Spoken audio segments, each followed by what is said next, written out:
오늘 우리에게 주신 말씀은 느헤미야 6장 1절에서 14절의 말씀입니다. 오늘 주신 말씀은 느헤미야 6장 1절에서 14절의 말씀인데요. 제가 가지고 있는 성경 구약 733면에 있습니다. 733면에 있는 느헤미야 6장 1절에서 14절의 말씀인데요. 우리 한 목소리로 합독하도록 하겠습니다. 느헤미야 6장 1절에서 14절입니다. 산발락과 도비아와 아라비아 사람 게셈과 그 나머지 우리의 원수들이 내가 성벽을 건축하여 허물어진 틈을 남기지 아니하였다 함을 들었는데 그때 내가 아직 성문 문짝을 달지 못할 때였다. 산발락과 게셈이 내게 사람을 보내어 이르기를 오라 우리가 오노 평지의 한 촌에서 서로 만나자 하니 실상은 나를 해하고자 함이었더라. 내가 곧 그들에게 사자들을 보내어 이르기를 내가 이제 큰 역사를 하니 내려가지 못하겠노라. 어찌하여 역사를 중단하게 하고 너희에게 내려가겠느냐 하매 그들이 4번이나 이같이 내게 사람을 보내되 나는 꼭 같이 대답하였더니 산발락과 5번째는 그 종자의 손에 봉하지 않는 편지를 들려 내게 보냈는데 그 글에 이르기를 이방 중에서도 소문이 있고 가스무도에 말하기를 너와 유다 사람들이 모반하려 하여 성벽을 건축한다 하느니 내가 그 말과 같이 왕이 되려 하는도다. 또 내가 선지자를 세워 예루살렘에서 너를 들어 선전하기를 유다의 왕이 있다 하게 하였으니 지금 이 말에 왕에게 들린지라. 그런즉 너는 이제 오라 함께 의논하자 하겠기로 내가 사람을 보내어 이르기를 내가 말한 바 이런 일은 없는 일이요 내 말에서도 지어낸 것이라 하였더니 이는 그들이 다 우리를 두렵게 하고자 하여 말하기를 그들의 손이 피곤하여 역사를 중지하고 이루지 못하리라 함이라. 이제 내 손에 힘 있게 하옵소서 하였노라. 이후에 무에다벨의 손자 드라야의 아들 스마야가 두분 분출하기로 내가 그 집에 가니 그가 이르기를 그들이 너를 죽이려 올 터이니 우리가 하나님의 전에서 가서 외소 안에 머물고 그 문에 닫자. 저들이 반드시 밤에 와서 너희를 죽이리라 하기로 내가 이르기를 나 같은 자가 어찌 도망하며 나 같은 몸이면 누가 외소에 들어가서 생명을 보존하겠느냐 하는 들어가지 않겠노라 하고 깨달은즉 그는 하나님께서 보내신 바가 아니라 도비아와 산발락에게 뇌물을 받고 내게 이런 예언을 함이라. 그들이 뇌물을 준 까닭은 나를 두렵게 하고 이렇게 함으로 범죄하게 하고 악한 말을 지어 나를 비방하려 함이었느니라. 내 하나님이여 도비아와 산발락과 여선지자 노야다와 그 남은 선지자들 곧 나를 두렵게 하고자 한 자들의 소행을 기억하옵소서 하였노라. 아멘. 이제 성벽이 완성이 되었습니다. 근데 이제 문짝만 이제 달면 되는데 대적들이 오늘 본문과 같이 총공세로 공격해 오기 시작합니다. 마지막 대적들의 공격 대상은 누구였냐면 느헤미야를 무너뜨리는 거였습니다. 왜냐하면 느헤미야만 무너뜨린다면 이스라엘 성벽 재건을 막을 수 있다고 생각했던 것이죠. 그래서 오늘 본문 2절을 보시면 이렇게 나와 있는데요. 산발락과 게셈이 내게 사람을 보내어 이르기를 오라 우리가 오노 평지 한 촌에서 서로 만나자 하니 실상은 나를 해하고자 함이었더라. 오늘 말씀을 보면 이런 편지를 무려 4번이나 보냈다고 성경은 기록하고 있습니다. 어찌 보면 공식적인 문서 형태로 편지로 전달됐을 가능성이 높습니다. 유다 총독으로서 이렇게 4번이나 공식적인 문서가 왔는데 그것을 거절하는 것은 결코 쉬운 일이 아닙니다. 그런데 그 부담에도 불구하고 느헤미야는 거절을 하는데요. 그 거절한 이유를 3절에서 말하고 있습니다. 제가 읽겠습니다.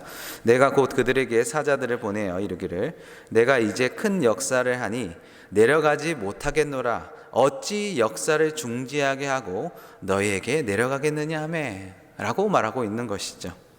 하나님이 지금 나를 통해서 유다 가운데 이런 역사를 이루시고 계시는데 내가 이 자리를 떠나면 그 역사가 중단되지 않겠느냐 하면서 느헤미야 안에 있는 투철한 사명감이 느헤미야로 하여금 그 자리를 떠나지 않게 했다는 것이죠.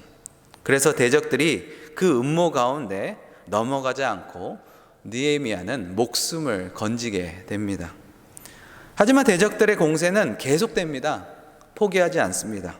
5번째 편지를 보내는데요.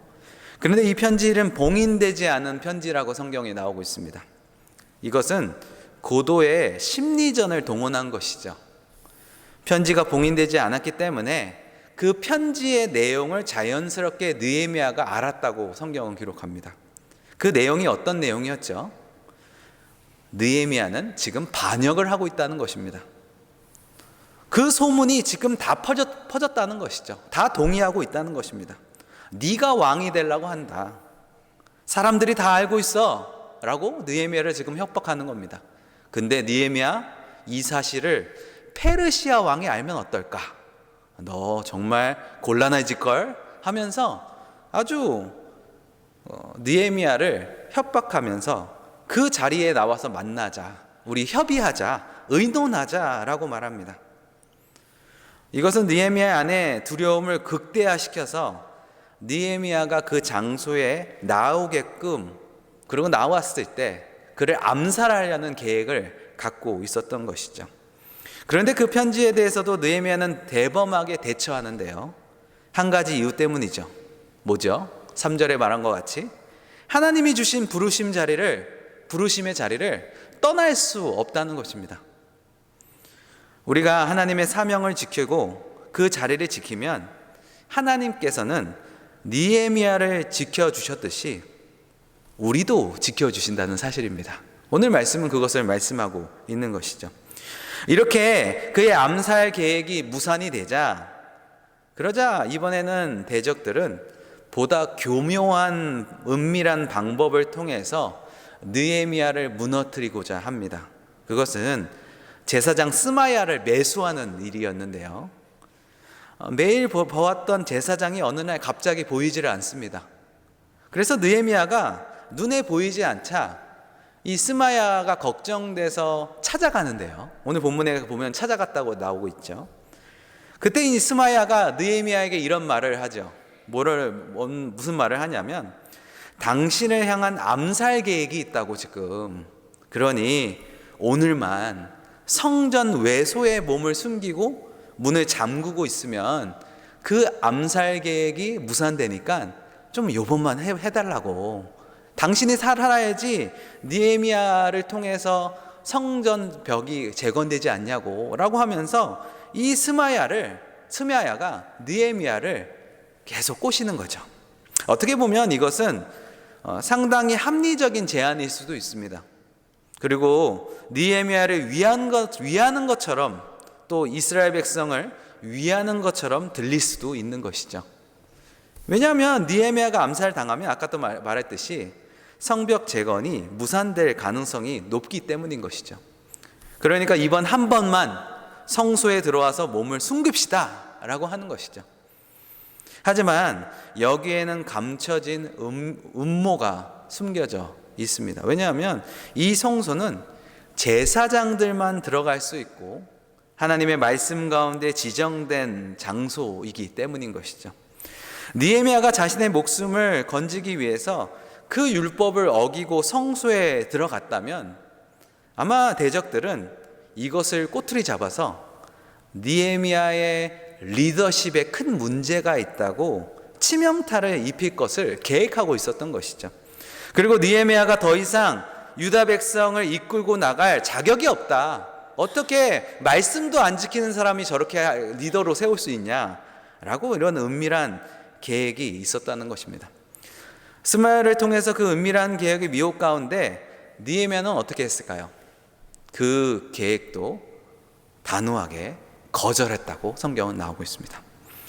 느헤미야가 거절할 수 있었던 것은 느헤미야의 삶 속에 분명한 말씀에 대한 원칙이 있었기 때문입니다. 성벽을 재건하는 것이 최우선순위라는 원칙이 느헤미야에게 있었고, 또 느헤미야에게는 어떤 상황에서도 하나님의 말씀을 범하지 않겠다는 신앙의 원칙이 있었다는 것이죠.